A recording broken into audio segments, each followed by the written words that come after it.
What is up, dudes and lady dudes? Welcome back to Just Nuts, guys. Today we're talking about another card revealed for Selection 10. It's only one card, but it seems like they've been sprinkling it after the original, full reveals of like Sun Avalon and the whatever Holy Knight archetypes and stuff. We're just getting sprinkles post that, but this one's a big one, and it's a new Time Thief card, which is really, really hype. You guys know I love Time Thieves.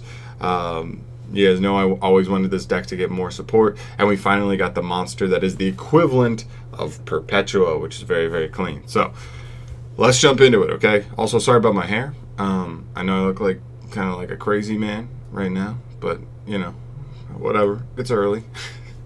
Anyway, we have Time Thief Adjuster here. This is our monster. She is a dark psychic normal, level 4, 1200 attack, 1800 defense monster.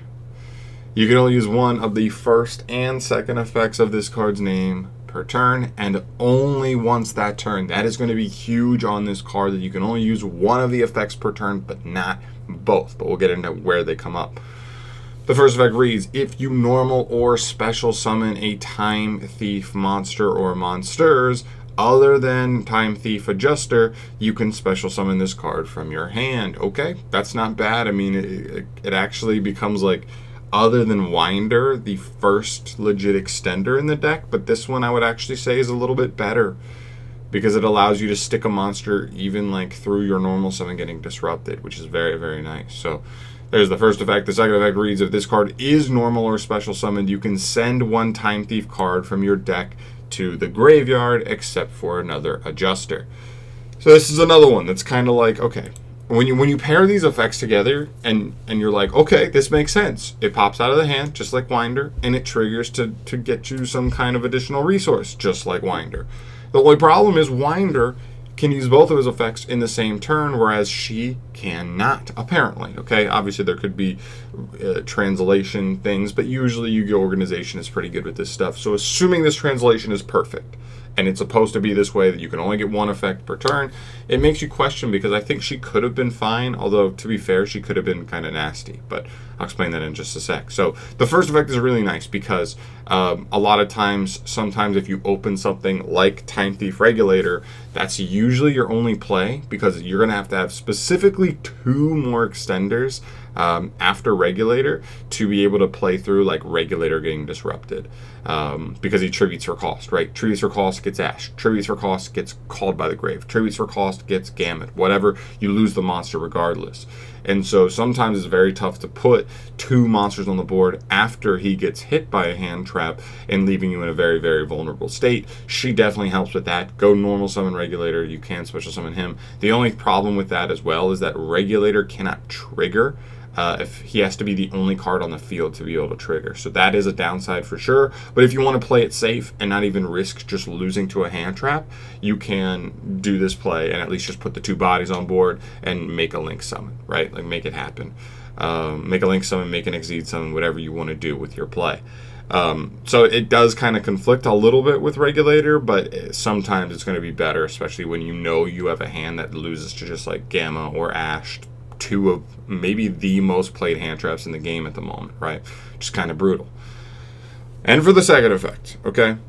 If this card is normal or special summoned, you can send a Time Thief card from your deck to the graveyard.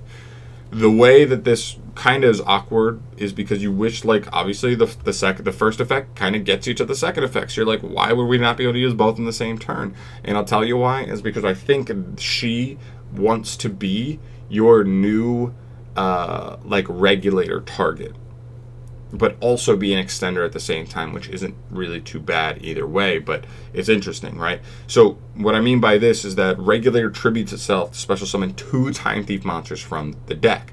Well, before, you were probably looking at tributing and summoning a Winder and a Bezel Ship, right? Bezel Ship will still potentially be able to come back from grave later on, and Winder's going to get you a search on summon, either for another monster in Chrono Quarter, or a search for another monster in, or a Speller Trap as well. So also keep in mind, this is a new target that can be searched off of Winder, I believe. So You could use Regulator, Summon Winder, and Bezelship, then search her if you wanted to use her as an extender, but also you could just summon her right off of the Regulator. There's a couple of different ways you could sequence this and put her into the combo, right? But if you summon her and Winder off of Bezelship, that is where you start looking at things and start going, interesting, because she will dump you any Time Thief card. That could immediately dump you a trap if you want it, but that could also dump you the Bezelship or the Chrono Quarter if you want it, and they will be able to extend and get themselves back on field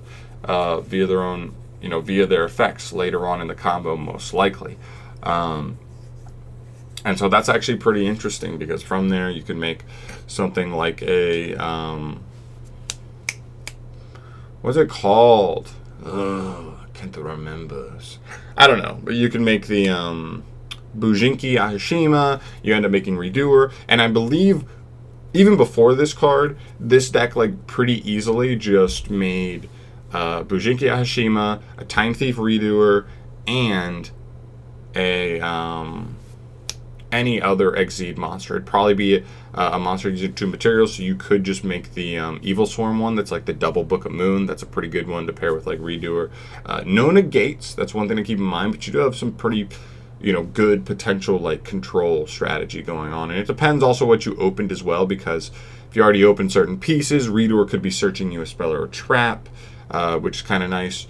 And if you dump the trap off of Adjuster herself, you'll have the trap to allow you to disrupt your opponent's graveyard as well. So if maybe they tried to imperm you during the turn or something, throw a trap onto your Redoer, gets the bonus disruption effect, as well as if they put any spell in there, you just throw it on Redoer to get an additional draw during your opponent's turn, which is also pretty good. So there's a bunch of different ways you can do it, and that's what I like about Time Thieves. They're kind of like a combo deck, but there's so many different ways you can do the deck. It's not super linear all the time. It's very dependent on what you draw, what else you have in your hand, and that kind of dictates where the best route of play is.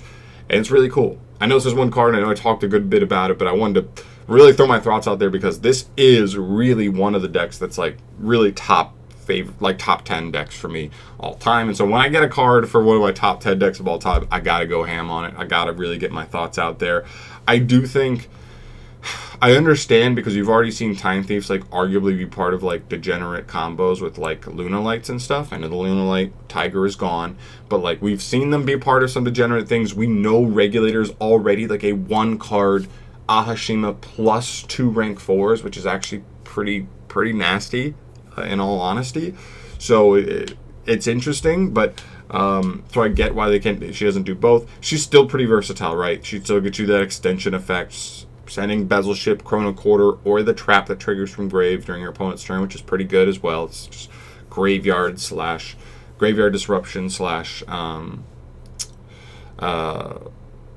the ability to put more materials on your Redoer easier, which is pretty nice. So I don't know. I like it. We're getting this, plus we're getting the other Time Thief Exceed from this set.